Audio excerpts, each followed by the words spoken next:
Hello விவஸ். So first time நம்ம ஸ்டூடியோக்கு வந்துட்டு ஏற்கனவே பேசின ஒரு கெஸ்ட் திரும்ப வந்திருக்காங்க. லாஸ்ட் புக்குக்கு வந்து நிறைய கமெண்ட்ஸ், புக்கை வந்து நிறைய பேர் தேடி சுத்திட்டு இருக்காங்க. ஸோ அவரை வெல்கம் பண்ணிடலாமா?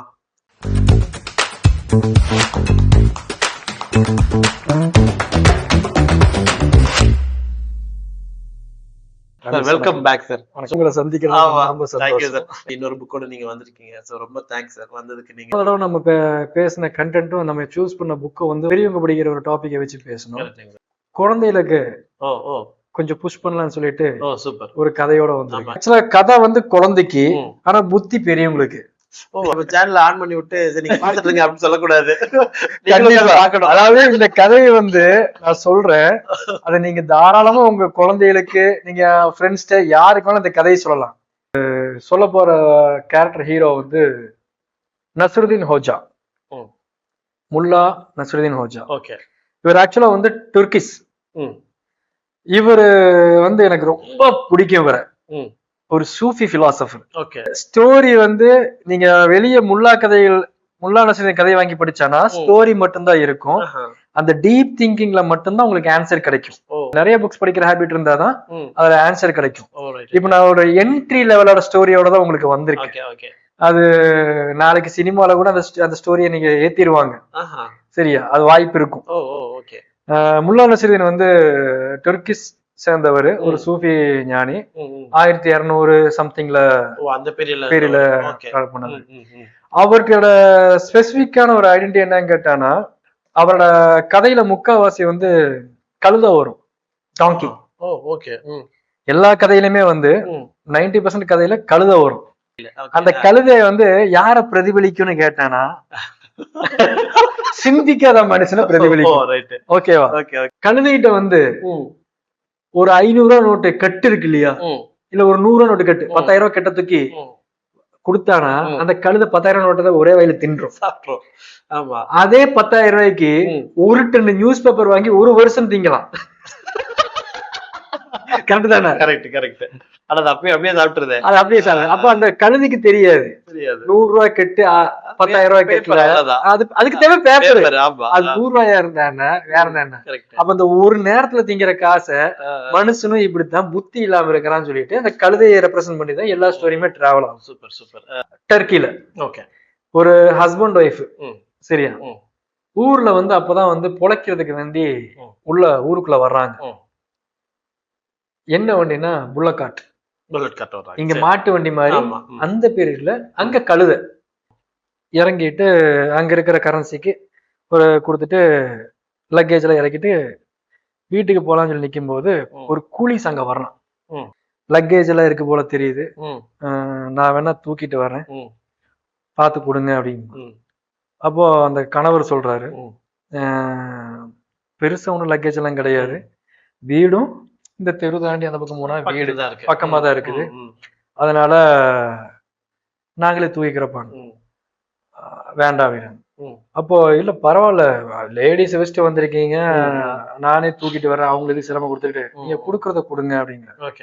அப்ப அவரு சொல்றாரு, எங்களுக்கு குடுக்கறதுக்கு ஒண்ணும் இல்ல, எங்களுக்கு குடுக்கறதுக்கு ஒண்ணும் இல்லப்பா, நீ வேண்டாம் கிளம்பு, நான் இப்பதான் வந்திருக்கேன். இன்னும் ஒண்ணும் இல்லன்னு சொல்றீங்க, சரி ஒரு 10 ரூபா வேண்டாம் 5 ரூபா கொடுங்க, ஒரு 10 ரூபா தோராயமா கேட்கிற மாதிரி 10 ரூபா வேண்டாம் ஒரு 5 ரூபா வேணா கொடுங்க அப்படிங்கிறாரு. அப்ப அவரை வந்து வேண்டாம்ப்பா, நான் இப்பதான் ஊருக்கு பொழைக்கவே வந்திருக்கிறேன், அதனால எனக்கு வந்து இது ஒரு பெரிய விஷயம் இல்ல, அந்த நாளில என்ன இருக்கும் தூக்குறதுக்கு, படுக்கிறதுக்கும் துணியும். அப்ப அந்த நானே தூக்கிட்டு வந்துக்கிறேன்னு, மறுபடியும் எங்களுக்கு கொடுக்கறதுக்கு ஒண்ணுமே இல்ல, தயவு செய்து கிளம்பு அப்படிங்கிற. ஒண்ணுமே இல்லையா அப்படிங்கிறாரு. 5 ரூபாயும் இல்லையானு. அதான் ஒண்ணுமே இல்லைன்னு சொல்றேன். ஒண்ணுமே இல்லைங்கிறீங்க, சரி கொடுங்க அப்படிங்கிறாரு. அப்ப அவர் பார்த்துட்டு கிளம்பும் போது, நான் தூக்கிட்டு வரேங்க, எங்கிட்ட குடுக்கறதுக்கு ஒண்ணுமே இல்லப்பா, சரி ஒண்ணுமே இல்ல பரவாயில்லைங்க அப்படின்னு தூக்கிட்டு வர்றாரு. சரி சொல்லி அவரும் விட்டாங்க. அந்த கணவரும் மனைவியும் வர்றாங்க. அந்த கூலியும் வந்து தலையில லக்கேஜ் வீடு வரைக்கும் வந்து இறக்கி விட்டாரு. லக்கேஜ்ல இறக்கி விட்டுட்டு பேசாம நிக்கிறாரு. அப்ப அந்த கணவர், ரொம்ப நன்றிப்பா, சரி கிளம்புங்கிறாரு. அவன் கிளம்பாம அப்படி பேசாம நன்றி, என்ன கொடுங்க அப்படிங்கிறான். மறுபடியும் ஒண்ணும் இல்லைன்ட்டு நான் தான் சொன்னல குடுக்கறதுக்கு ஒண்ணும் இல்லைன்னு. அப்ப அந்த ஆளு, அதாங்க நீங்க சொன்னீங்களா ஒண்ணுமில்லன்னு, அந்த ஒண்ணுமில்லையை கொண்டாங்க.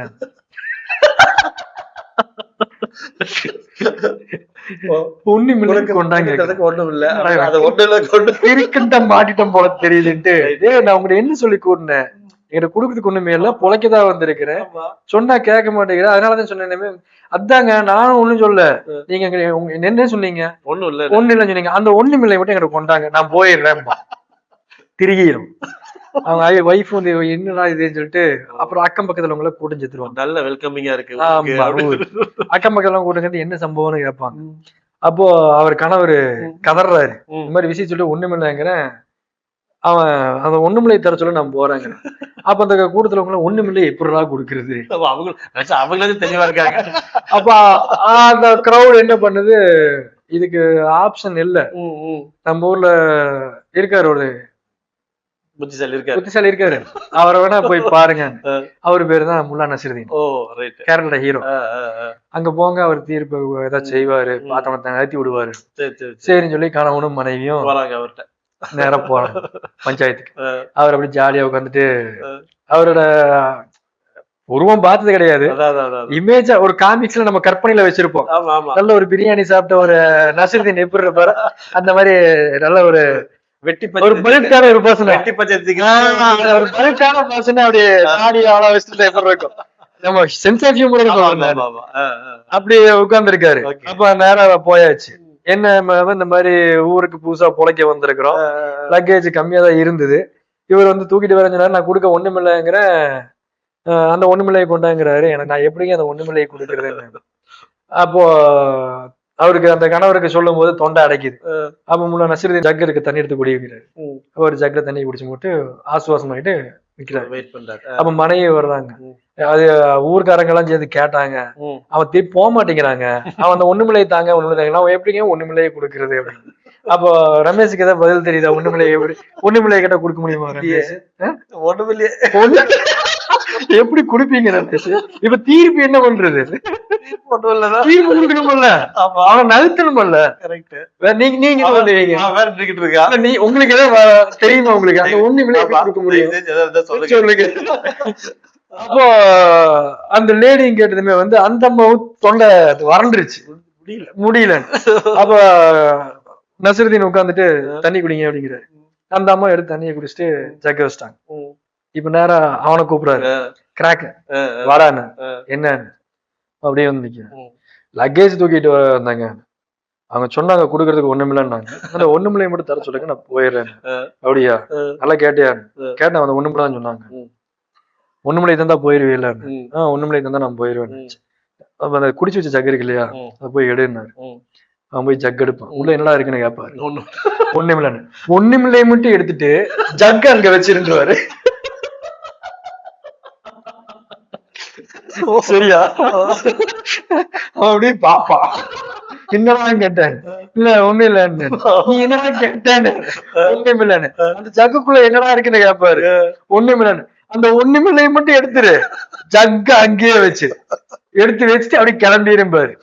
சரியா, அவன் பேசாம கிளம்பிடுவான். இப்ப ஸ்டோரி முடிஞ்சிருச்சு. இப்ப இந்த ஒண்ணுமில்லையை வச்சு ஒரு விளையாண்டாச்சு. உங்க குழந்தைகளுக்கு ஒண்ணுமில்லையை வச்சு ஸ்டோரி சொல்லியாச்சு. இதுதான் முல்லா நசீரோட ஸ்டைல், முல்லா நசீரோட ஹேண்ட்லிங், பிலாசபிக்குள்ள மெயின் மேட்டர். சரியா, இந்த ஒண்ணுமில்லை இருக்கு இல்லையா, இந்த ஒண்ணுமில்லை அப்படிங்கறத வச்சுதான் இந்த உலகமே சண்டை போட்டு இருக்குது.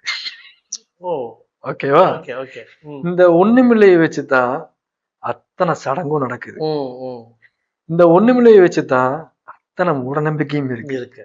சரியா, இந்த ஒண்ணுமில்லையை வச்சுதான் உலகமே பஞ்சாயத்து பண்ணிட்டு இருக்கு. சரியா சரியா, அப்போ ஒண்ணுமில்ல கூலிக்குதான் வேலை செஞ்சுட்டு. சரியா, அப்போ இந்த ஒண்ணுமில்லை இருக்கு இல்லையா, ஒருத்தன் சொல்றான் என்னடா ஒண்ணுமில்லதான், உண்மையான ஒண்ணுமில்ல. அப்படி சரியா, ஒரு எக்ஸ் புரியுது, இன்னொரு எக்ஸ் சொல்றான் என்னடா ஒண்ணுமில்லதா, உண்மையான ஒண்ணுமில்லங்கிறான். மூணாவது எக்ஸ் சொல்றான் என்னடா ஒண்ணுமில்லதா, உண்மையான ஒண்ணுமில்ல. சரி, இந்த மூணு பேர்த்திட்டே நீ கூட்டிட்டு வாடா, அத முடியாது. சரியா, புத்தர், இயேசு, விவேகானந்தர், நிறைய பேர் இருக்காங்க. அப்படி இப்படி எல்லாருமே வந்து இந்த மாதிரி பாமர மக்களுக்கு சொல்லி புரிய வைக்க முடியாது. கரெக்ட். அப்போ இருக்கு கை காமிச்சிட்டாரு, ஆமா. மேல கை காமிச்சாரு, இருக்கு. சூப்பர். இத இன்னொரு மூலியமாவும் பதிலா கொடுத்தாங்க ஞானிகள். வெளியே தேடாத உனக்குள்ள தேடுன்றாங்க. அன்பின் வடிவமா பாருங்க, கருணையின் வடிவமா பாருங்க, நம்பிக்கையின் வடிவமா பாருங்க. கரெக்ட். இதை யாரெல்லாம் சொல்லியிருக்கா? அன்பே சிவம். இதே கிறிஸ்டியானிட்டி எடுத்து பார்த்தாலும் என்ன சொல்லணும்னா லவ் இஸ் காட், ஆமா, ஃபெய்த் இஸ் காட். இதே இஸ்லாம் எடுத்தாலும் mercy is God, அல்லாஹ் உனக்குள்ளதான் இருக்கிறான். கரெக்ட். அன்பின் வடிவமா இருக்கு. ஆமா ஆமா. உருவமற்றது கடவுள். அது எங்கன்னு வெளியே தேடாத. தெரியாது. உருவமற்றது என்னென்ன இருக்கோ அது எல்லாமே கடவுள் தான்.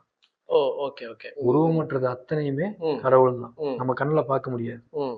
அப்ப இங்க நம்ம போதனை பண்ண வேண்டியது என்ன விஷயம்னா, அன்பை மட்டும் விதைங்க, நிறைய படிங்க, ஒண்ணும் இல்லாத விட்டுருங்க, ஒண்ணும் அடிச்சுக்காது. சரியா? ஒண்ணும் இல்லாத ஸ்டோரிய வந்து இவன நம்ம பேசிட்டு இருக்கோம். அவங்க இப்ப கடைசியா என்ன பண்ணுவாங்கன்னா, ஒண்ணுமில்லாத கதையை சொல்லி ஏமாத்திட்டாங்க. அப்படி கண்டிப்பா ஏமாற மாட்டேங்குன்னு நினைக்கிறேன் நானு. நம்ம வாழ்றதுக்காக வந்திருக்கோம் இந்த பூமிக்கு, ரொம்ப அழகா வாழ்ந்துட்டு போயிட வேண்டியது. நிஜத்தை பேசுறீங்க. எதுக்கு போயிட்டு மத்தவரோட வாழ்க்கையில மூக்க நுழைச்சிட்டு நமக்கு நம்மளோட வாழ்க்கையை வாழ முடிய மாட்டேங்குது. பூரா பிரச்சனைக்கு தலையில தூக்கி வச்சுட்டு பெரிய பிரச்சனை பேசிட்டு. So thank you viewers. ஸோ நீங்க உண்மையாலுமே இதை பார்த்து நீங்க என்ஜாய் பண்ணிருப்பீங்கன்னு நினைக்கிறேன். ஏன்னா நான் ரொம்ப என்ஜாய் பண்ணேன். ஸோ இதே போல வந்து நிறைய எபிசோட்ஸ் நீங்க நம்ம ரிஜ்வான் சார் வந்து கொண்டு வர போறாரு. குழந்தைங்களுக்கு ஒரு விஷயத்த சொல்லிட்டு எப்படி நம்ம அதை டேக் அவே பண்ணிக்கணும், அதுல இருக்கிற நல்ல விஷயங்கள் எப்படி எடுத்துக்கணும்ன்றதான் நம்ம அடுத்த வர எபிசோட்ல எல்லாம் பார்க்க போறோம். So thank you. இதே போல வேறொரு கெஸ்டோடையும் வேறொரு கதையோடையும் நான் உங்களை சந்திக்கிற வரை உங்களிடமிருந்து விடைபெறுவது ரமேஷ் ராமசாமி. இன்னொரு முக்கியமான விஷயம், உங்களுக்கும் இதே போல ஒரு ஸ்டோரி சொல்லணும், இல்ல உங்களுக்கு பிடிச்ச புக்கை பத்தி நீங்க பேசணும் அப்படின்னா தி studio is open for every one. நீங்க எப்பனாலும் வரலாம், நீங்க படிச்ச புக்கை பத்தியும் நீங்க சொல்லலாம். So thank you viewers.